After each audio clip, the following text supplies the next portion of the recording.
So what's going on, folks? How's it going with you, Kalena? How are you doing?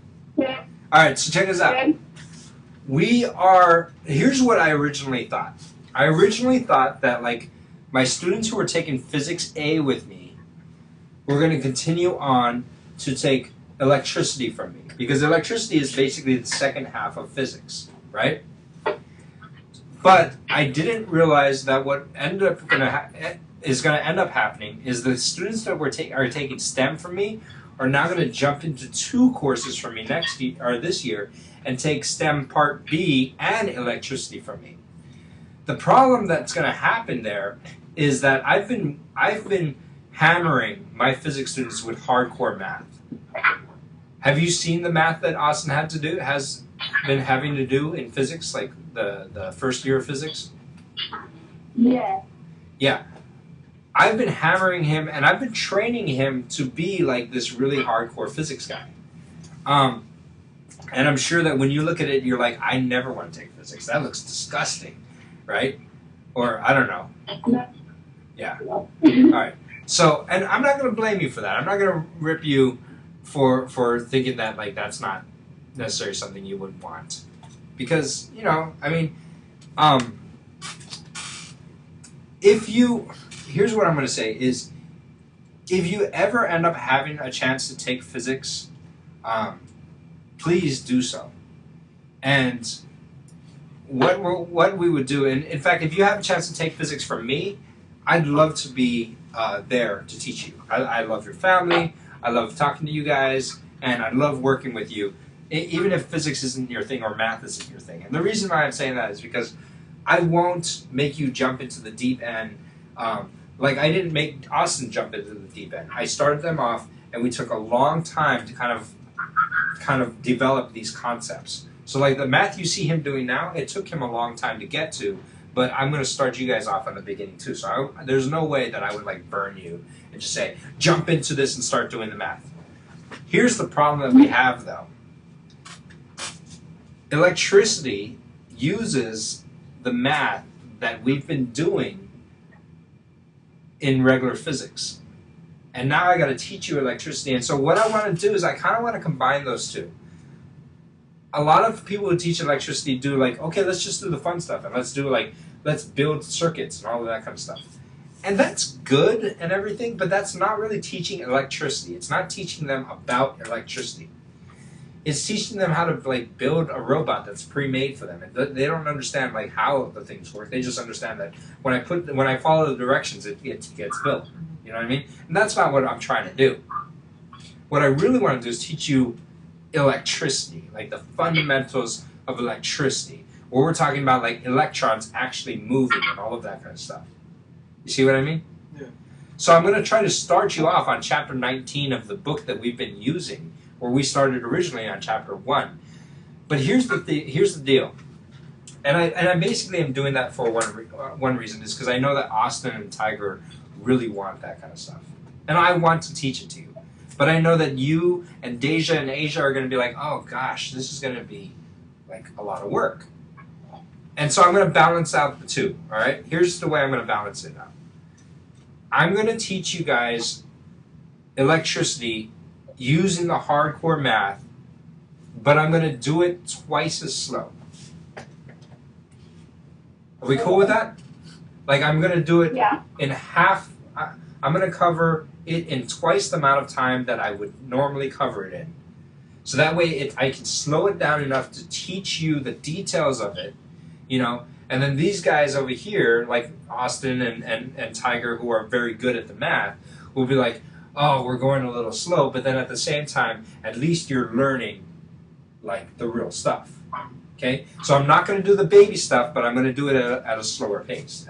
I'm going to teach you adult level things at a toddler pace, and that way it takes the people who are completely brand new to it, and it puts them in, you know, like, okay, now I get it, and it takes you guys, and at least I'm teaching you adult level material. Are we cool? Is that a good balance? Yeah, sounds good. All right. So there's going to be some new concepts that you might take some time to work through. But hey, I'll tell you what, if you get good at this stuff, if you get really good at this stuff, you're going to like kill physics. Like when you take physics the big kid physics, this stuff is going to be like, oh, wow. And there's a little bit of a learning curve when it comes to physics. Like, I think that the biggest learning curve that you guys had to deal with, I don't know, you can correct me if I'm wrong, but the biggest learning curve that I imagine they had to deal with is essentially they're like, oh my gosh, I didn't realize that you have to use this much math in science. That's pretty much it. Right? I didn't realize that Exactly. math was this closely connected to science, and we're using it like I've never used math before. It's an advanced version of algebra. Right. This is super advanced algebra. And that's kind of what we're doing. So I'm going to do it a little bit slower than I normally do it, but I'm also going to, but it's still going to be challenging for you. You know? We cool? Okay. All right. Yeah.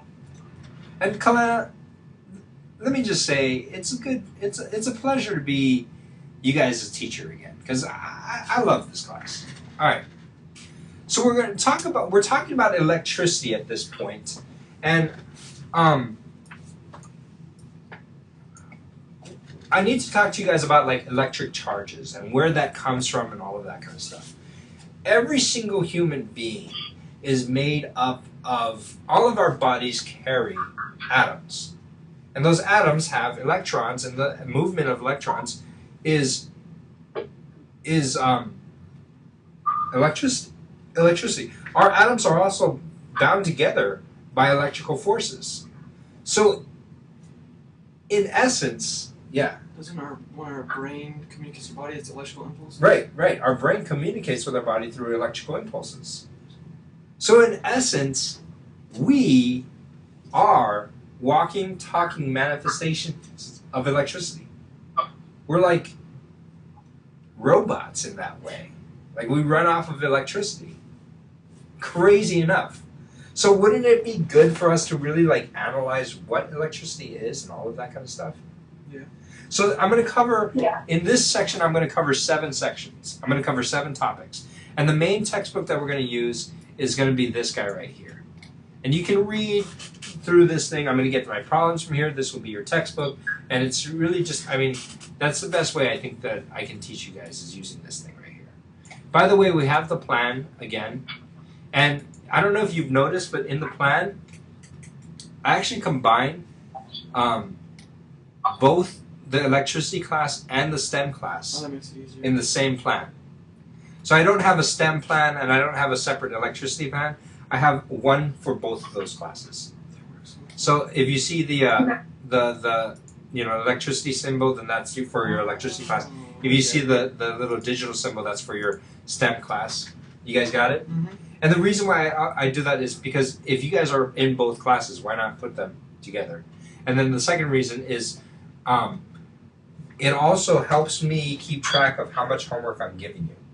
Because if I'm giving you homework for one class and I'm giving you homework for another class, I don't want to stack them up to be like a jerk and then like make everything do. And it's just going to be confusing. Yeah. I want to, if I go heavy homework on electricity, I'll go light homework on STEM. And if I do heavy homework on STEM, I'll do light on electricity. So I'm also keeping in mind like, oh, this is how much you have to do. You know. Smart. You guys get it? Mm-hmm. So your STEM and electricity class is going to be the same document. Okay.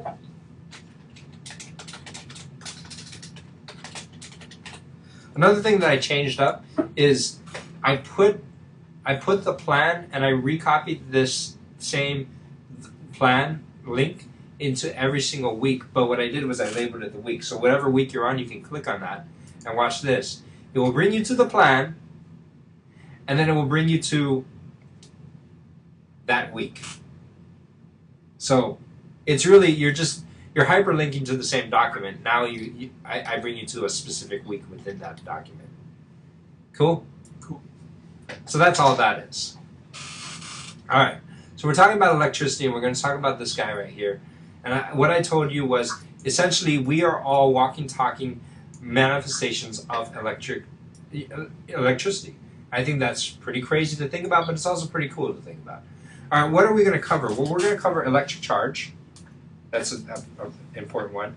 We're going to cover insulators and conductors, and that's probably as far as I'll get for today. We're going to cover Coulomb's law and electric field.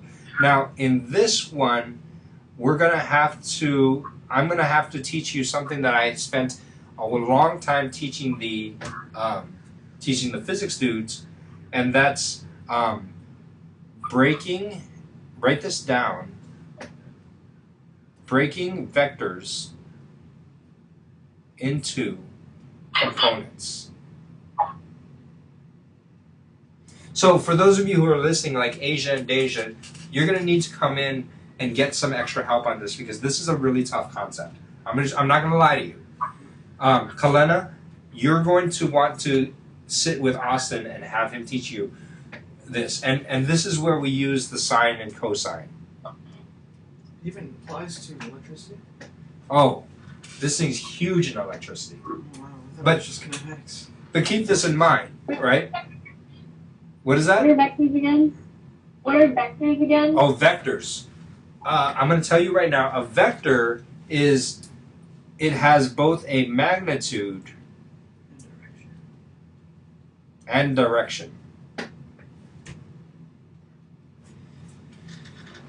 Vectors are quantities, they're like numbers, but they're not just numbers, because a number is called a scalar. A scalar just has magnitude, that's it. You know, like 5, or even 5 feet, right? That's just a magnitude. That's what we call a scalar. But when we're talking in physics, what we want to talk about is this concept of, we don't just say 5 feet, we say go 5 feet north, right? Or you're the military kind of person, right? Like you do the Sea Cadets, right? So like when you give directions, right, you would say like go 50 meters northwest, like 50 meters at 30 degrees northwest.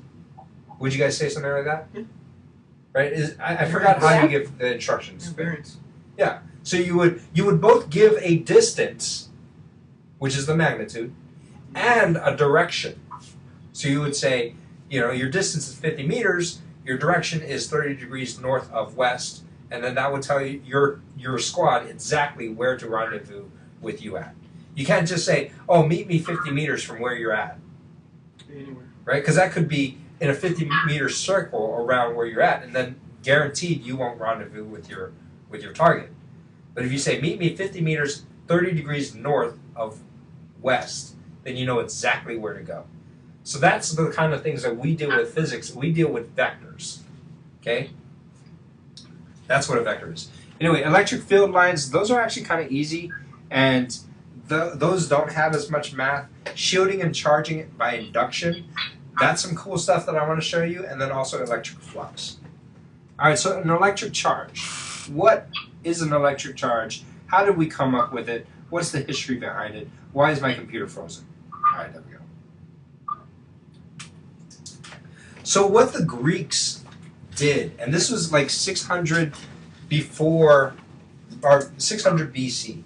So this was like a long, long time ago.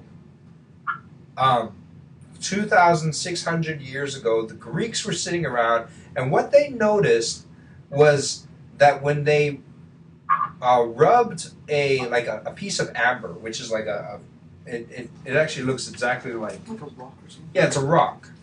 In fact, if you guys remember, it's a rock, or actually it's I think it's dried up sap actually, but it's hard, right? It doesn't really matter exactly, but anyway, oh yeah, it's a fossilized resin. That's what it is.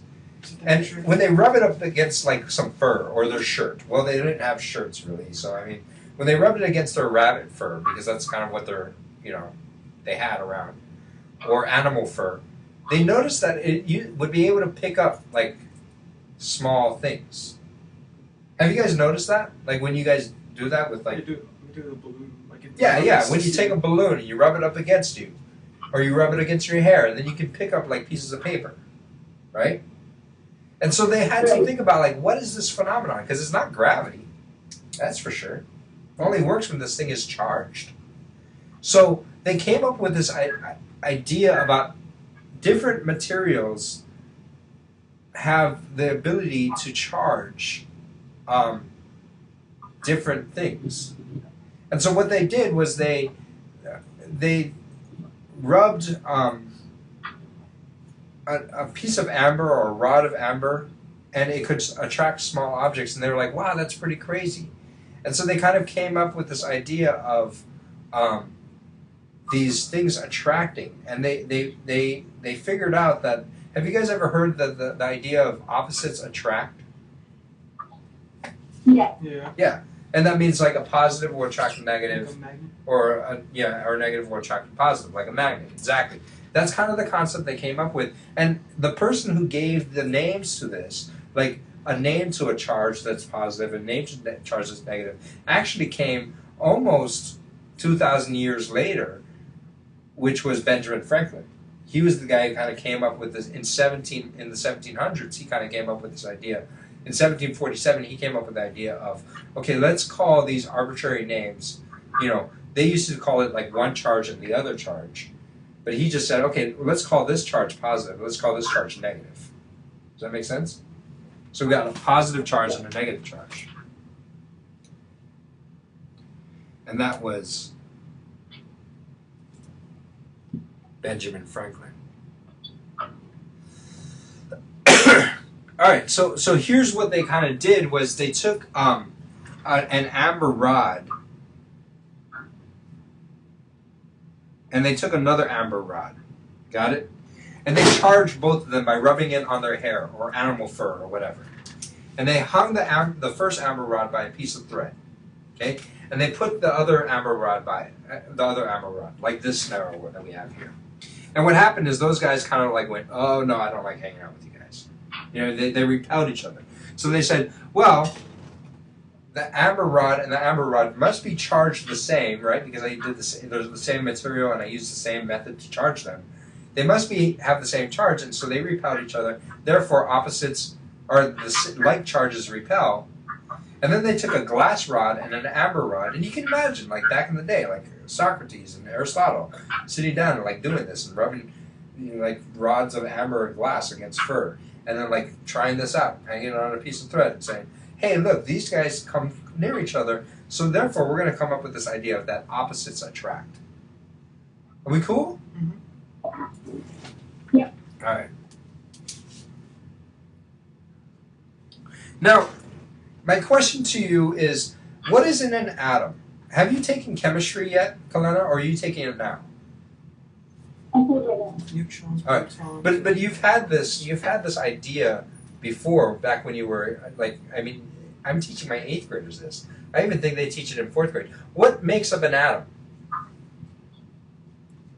Electrons. Electrons, Neutron, proton. a proton, and a neutron, right?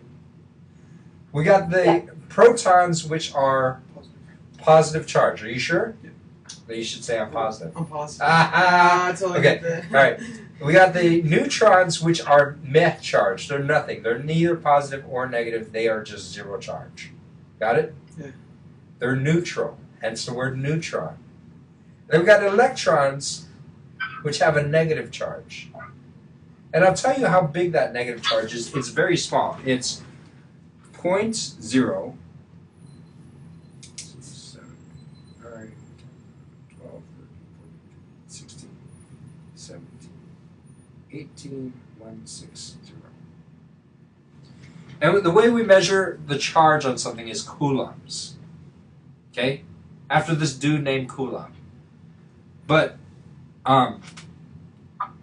actually the guy's name was Charles Augustin de Coulomb. In 1736, the dude was born. And that obviously is not a number we like to work with that many zeros. If you actually did calculations, you wouldn't actually write that down. That would just be dumb. So we use this thing called scientific notation, which you should have learned in chemistry or 8th grade science or whatever, and we just count the number of zeros, and we make this 1.60 times 10 to the negative 19 coulombs. I'm going to ask you now, and then I'm also going to ask Asia and Deja, but Kalena, do I have to explain to you how to convert those two together? Or do you got that? No, I know how to do that. All right, good. Now, Deja and Asia, obviously, since you guys aren't here, I'm going to ask you, and then you guys can answer me later, but if you don't know how to do this, let me know. All right? How to convert those two. That's called scientific notation. So we kind of came up with this idea, this concept, and you guys learned this inside of in what you call it, chemistry. This dude came up with the plum pudding model, and what he came up with is he said that, like, all right, an atom is like plum pudding. And he said that inside the middle there's these protons and electrons, and then in plum pudding it's like fruit bread, so there's like raisins on the outside. And that's like the electrons. That's what the plum pudding model. Because he was English, you know, so that's what they got. So there's this like electron cloud that kind of surrounds the nucleus, which is the middle of an atom. And on the outside there's these electrons kind of zipping around. Cool? And how big are they? Well, let me tell you how much the do I have a slide in here that says? Yeah, no, I don't. But I'll give it to you anyway. The mass of the electron, I don't think you need to know this, but anyway, 9.11 times 10 to the negative 31 kilograms. Right, it's very small, but then again, we're talking about one electron, right? Like, I would suspect that it doesn't weigh very much. They can't physically see anything. I'll tell you how they figured it out. And you realize, hey, wait, I understand. I can understand that. Okay? What they did was they shot electrons at the atoms. And when they shot the electrons at the atoms, the electrons were, you know, like, in the atoms would repel the electrons that were shooting at it. Did you find the force? So what they did was they said, okay, well, this is an electron coming in, here's an electron on the atom, and then the electron coming in would kind of bounce off and deflect. And based off of how much it deflects, you know, like, I could figure out how massive that electron was. So yes, they did find the force. And then you just found what they. And then they just figured out, like, okay, this is how massive it was based off of how, you know?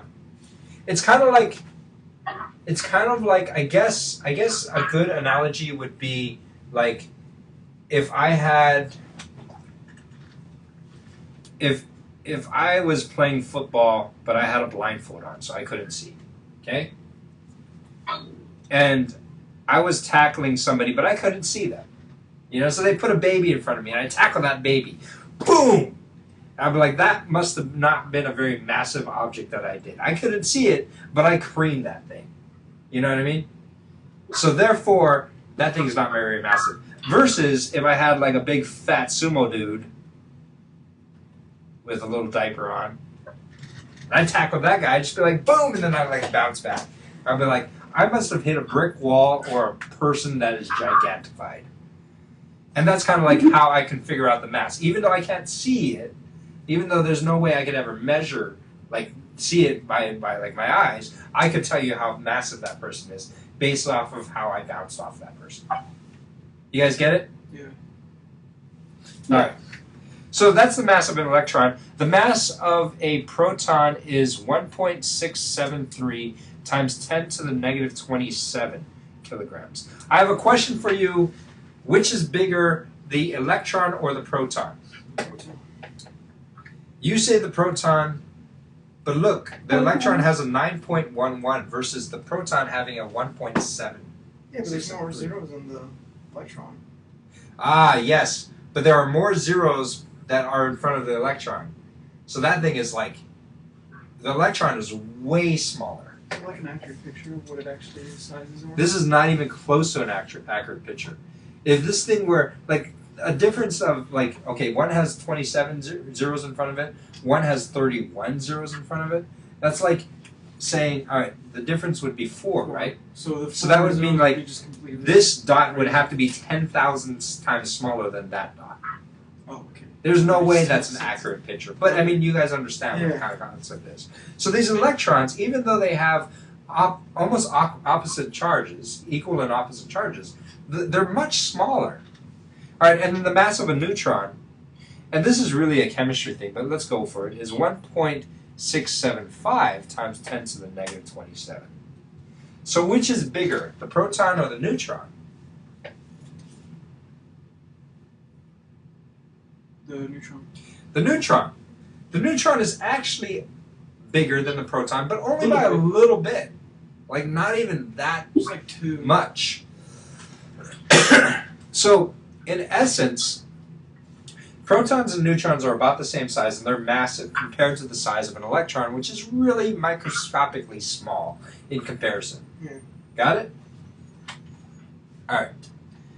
And let's see.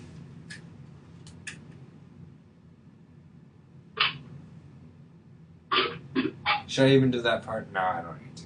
Alright.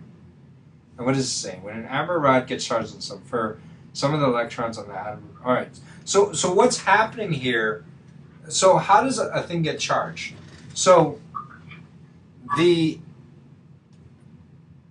amber rod has both positive and negative charges on it, right? Mm-hmm. And the fur has both positive and negative charges on it. Okay. Now, what they discovered is that the fur doesn't mind giving up electrons. So you guys had chemistry. You guys understand that, like, all right, all atoms have both a positive, a neutral, and an electron hanging out. And this element that I drew here is what? It's I think it's like Kelvin. No, it's hydrogen. What's the name for making a model like that? Oh, What's it's the called a name? Lewis. Oh yeah, Lewis dot. Yeah, whatever. But I mean, this element that I have here written here is called hydrogen. And I know it's hydrogen because of what? There's one neutron. No, because it has one proton, not one electron. If I had this, where I had one proton, 2 neutrons, and 1 electron, is it still hydrogen? Yes, it is still hydrogen. It's just the fat cousin of hydrogen. It's still hydrogen because it has 1 proton. If I add a number of neutrons to it, it's just a different version of it, but it's still hydrogen. So if another proton was added, Now if I had 2 then protons, it would change. oh, now we're talking about helium. You guys get it? Now we're talking about Yeah. helium. Protons would change. So- What if electrons were changed? All right, that's a good question. So let's go back. And you know what? I don't mind. All right, so actually, I need to tell you this, that like if you have more neutrons, so like the number of protons governs exactly exactly what element we're talking about. In fact, that the number of protons is what we count, and we call that the atomic number. If I were to look at a periodic table, let's just find any periodic table, I don't care which. Alright, see this number above the H, and this tells you how many protons there are. If it has 1 proton, it's a hydrogen. If it has 2 protons, it's a helium. It can't be a hydrogen and have more than 1 proton. So if it was like So protons govern exactly what we're talking about.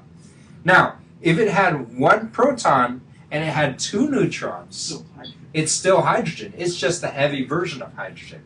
We call those isotopes. Have you guys ever heard of isotopes? Isotopes, yeah. So like if we had like the carbon-12 isotope versus the carbon-14 isotope, that is a carbon isotope that weighs 12 versus a carbon isotope which has 6 protons. But the 14 one has just 2 extra electrons in there, or 2 extra neutrons in there, making it a heavier version of carbon. Uranium-238, uranium-235, Exactly. inseparable isotopes. Yes, uranium-238 and uranium-235 are just isotopes of uranium, which has guaranteed the same number of It protons. just makes it bigger. Yes, but we're talking about bigger version or heavier version because it has more neutrons. You guys get it? Yeah. Now, Yeah. see, a lot of this is chemistry too. So I'm going to teach you chemistry as well. And you know what? I think that the best thing I can do for you guys is to get you guys good at science. So if I'm getting you good at physics and chemistry, I'm fine with that. That's cool. Now, there's another thing we can do to mess with this thing, and we could add electrons to it. So say I take my hydrogen atom, which has one proton, and why don't we just say one neutron? And I add 2 electrons to it. What's going to happen? Am I still talking about hydrogen? That's my question. Yeah, because it's still one proton. Yes, I am still talking about hydrogen because what governs it, whether it's hydrogen or not? Protons. I didn't change the number of protons, I changed the number of electrons. But what I did was I changed the number of what? Electrons. Electrons, which changed the overall charge of this atom to be Negative. a negative because you got 2 negatives and 1 positive. Those, one of the positive and negative cancel out, but the extra negative is still there. So this is actually called the hydrogen -1 ion. So this is an ion, which means I'm not changing the number of neutrons. I'm not making it heavier or lighter. Actually, technically, I would be making it heavier, right, by adding more electrons. But it's not like adding electrons is a whole lot of mass change anyway. So technically, I'm not really making it heavier or lighter, but I am changing the overall charge, and the overall charge is now an extra negative. So going off of that, if we didn't have that extra electron, the whole hydrogen is neutral. Yes. If there's the same number of protons, the same number of electrons, then Cancel out. the element is overall neutral. Okay, that makes sense. But if there's a different number of hydrogens, protons, and electrons, then the element is an ion. And it could be either a positive ion or a negative ion. And we have separate names for that. This is all explained in chemistry. Did you even cover this in chemistry, Kalena? No. We're in the very beginning of chemistry. Okay, but have you seen it yet? Have you seen this stuff before?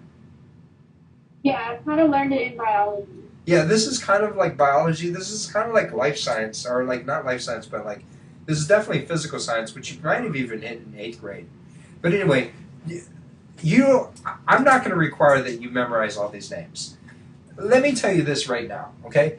Physics is going to be one of your first sciences where you don't have to memorize very much at all, right? A couple equations. Like I taught Austin for like 20 weeks, and in those 20 weeks, I think I taught him maybe like 9 equations. You could do so much with them. All together, that's it. So I'm not going to even ask you to memorize, like, is this an ion? What is an ion? Is this a cation or an isotope or whatever, blah, blah, blah. I'm just trying to explain these concepts to you. So later on in chemistry, you're going to learn that there are certain elements who like giving up electrons, and there are certain elements who really like taking on electrons. It's like more like the active. Right, right, and that's talking about like the activeness of elements. So apparently when I rub an piece of amber next to a piece of fur, the elements over here like giving up those extra electrons, and where do those extra electrons go? They go into the amber. And this guy becomes negatively charged.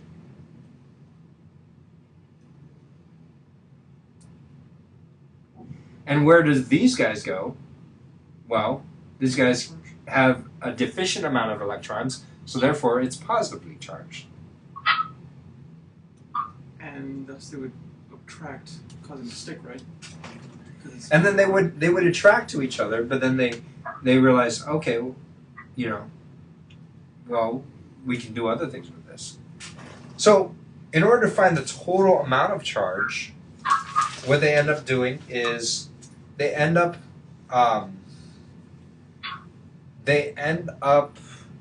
saying that, okay, charge is conserved. Like, I can't create charge or destroy charge. There's the same amount of charge. It's just one happens to be going more towards the other, and then, like, I'm taking away from the first thing, right?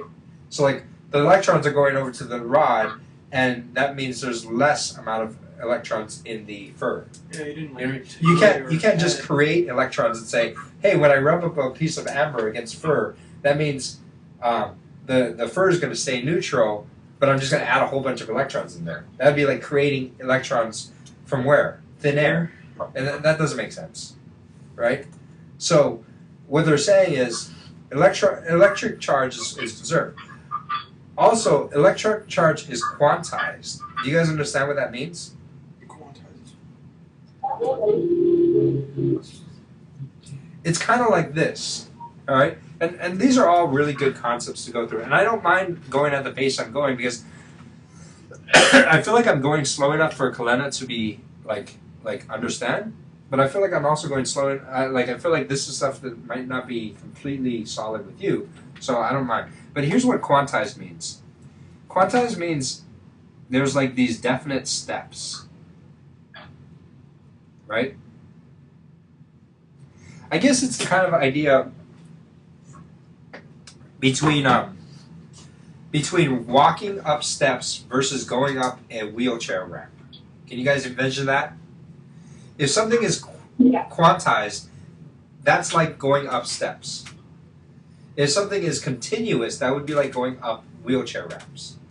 What I mean by that is like if I were to say that each of these steps is 1 foot tall exactly, okay, right? And I'll say, okay, I want you to meet me at 2.5 feet. You'll say you can't because I can stand here. Oh, but you can do it on the. Or I can stand here, but I can't stand at 2.5 feet, which is here. I can either go 2 feet or 3 feet, but I can't be at 2.5 feet, right? But if we're talking about a wheelchair ramp, you can stand anywhere you want on that thing, and that will be exactly 2.5 feet. Does that make sense? So how does that portray to an electric charge?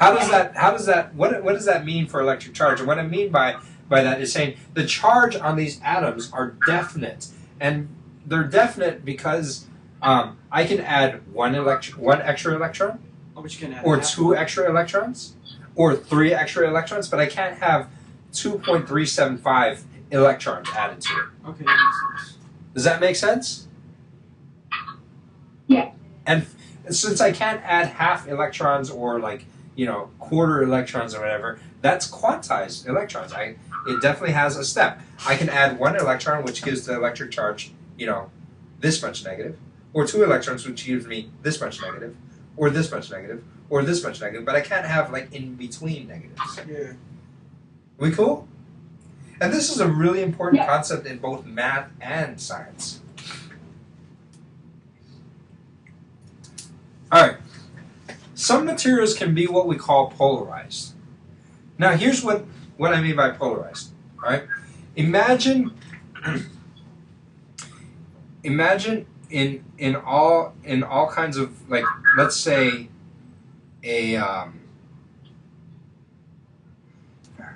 have you guys ever done this? Have you ever taken a magnet and put it on a paper clip? Yeah. Yeah? And you guys were ever pick up other paper clips from that? Well, how did you do that? How can we take a magnet, put it on a paper clip, and then have that paper clip pick up another paper clip? Because I guess when the charge flows to both of them, or it charges both of them. Making it polar. I don't know. I can understand how this magnet will pick up this first paper. Yeah, I really don't know. Right? Alright. Think about it like this. Say that this magnet is negatively charged, right? And inside of the paper clip, there are both positive charge and negative charge, and they're evenly distributed. Does that make sense to you? Right? Yeah. Now, when I put the paper clip on the magnet, let's say the charge doesn't jump from one to another, but it just kind of rearranges itself. What's going to happen to the paper clip? Well, the paper clip is going to have its negative charges go up to the top, right? And the positives would be And where would the positive charges go?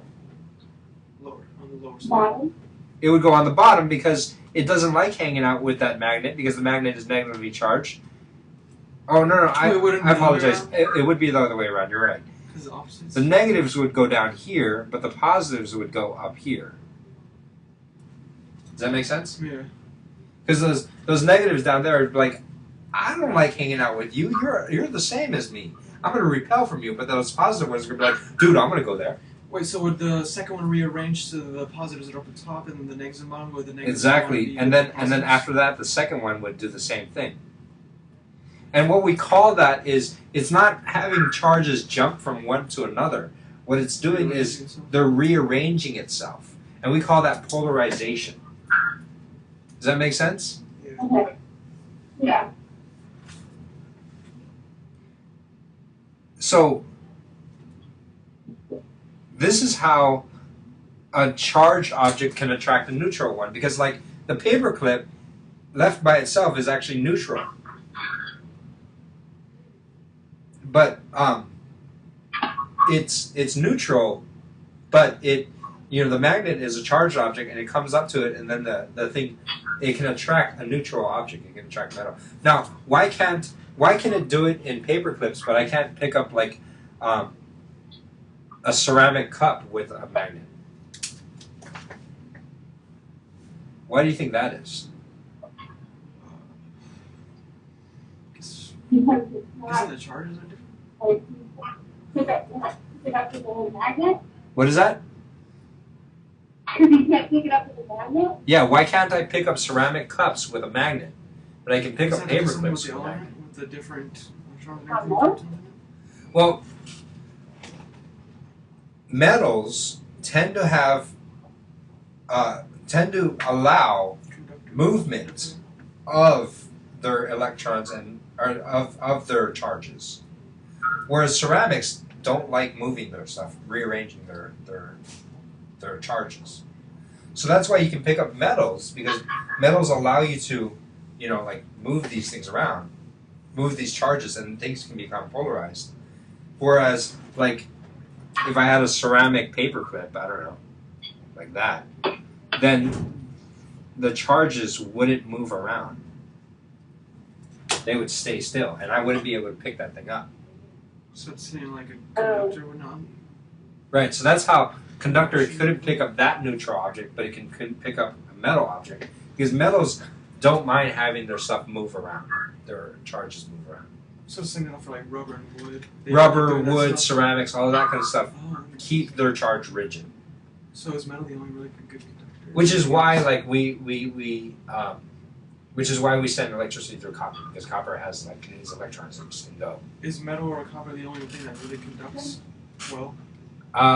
No, because obviously amber can be charged. You know what I mean? Oh yeah. So I anyway, never thought tree or sap would ever. yeah, tree sap would be charged. All right, cool. I went through section 1.1. In fact, actually, I think that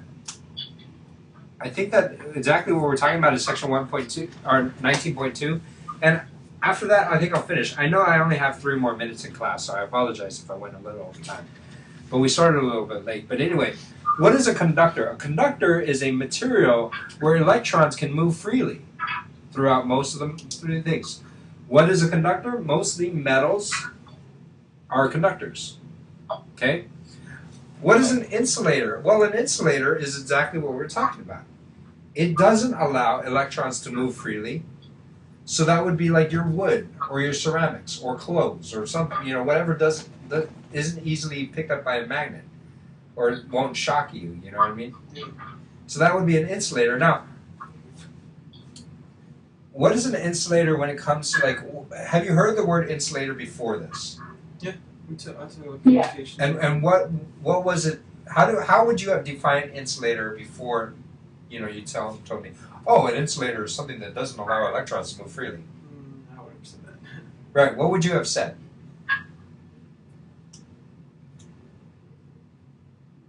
I have no idea. Yeah. Really? I would say- You said you know the word insulation before.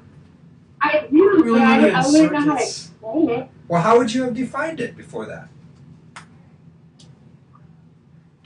It's an insulator. I'll give you a hint. Wood and stuff. I'll give you a hint. I A pot holder. A pot holder is a good insulator. Right? I guess I know what you mean. Because it doesn't allow heat to flow through it. Right? Yeah, that's what you can grab. That's why you can grab a hot pot with a pot holder. It's an insulator. A jacket is a good insulator because it doesn't allow heat to escape your body. it insulates it. Or the windows. Your windows is actually a good insulator because it doesn't allow heat really to flow through your house. I would think it would last. Actually, the window I would say is a bad insulator because it allows heat to flow through your house. Like a solid concrete wall is a good insulator. Because I'd rather be inside of a solid concrete wall than be outside naked, you know? Yeah. Alright, what were you saying? I would just explain it as like a lunchbox. That's what comes to mind. What is that? A lunchbox, you know how it's Alright, good. insulated? Yeah, an insulated lunchbox. So what we're doing is we applied that same word to heat, actually. And that's a whole different topic of physics called thermodynamics. But anyway, it's talking about heat flowing. You know what I mean? But that same exact concept is applied to electricity. This time we're not talking about heat flowing, we're talking about electrons flowing. If it allows electrons to flow freely through it, then it's a bad insulator. Just like if it allows heat to flow freely through it, it's a terrible insulator. Like metal handles on a pot is a terrible insulator. Because that metal handle gets hot really quickly. Right? Whereas like having a pot holder on that thing is a great insulator because it doesn't burn your hand. Same deal here. What allows things to flow well through it and what doesn't allow electrons to flow well through it. That's what we're talking about. Does that make sense? Yeah. Alright.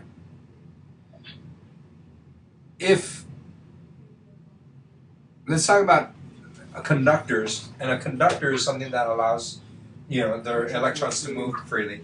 Let's say we charge a conductor, and what that means is we give it extra. We say, here's some extra electrons. Then what's going to happen is that conductor will take those extra electrons, and what will it do? Will it constrict it to only be in that one spot? Probably move it around. It would move it around. And how do you think it would move it? It's Just kind of like randomly? no, it's probably put in like circular. No, it would take all those electrons and move them out equally. Right? Because I know that this is a conductor because the electrons are allowed to move freely within there. They're not constrained to one spot because I'm talking about a conductor here. And how would they distribute themselves? Well, they would distribute them evenly. Why? Because those extra electrons don't like hanging out with each other. Why don't they like hanging out with each other? Because they're like charges. So they would distribute themselves so they would be as far away from each other as possible. And so they would evenly distribute themselves. They wouldn't all cluster to one side. They would evenly distribute themselves if they were free to move. Are we cool with this? Mm-hmm. Kalena, like, this is all brand new stuff to you, but does this make sense? Yeah. All right.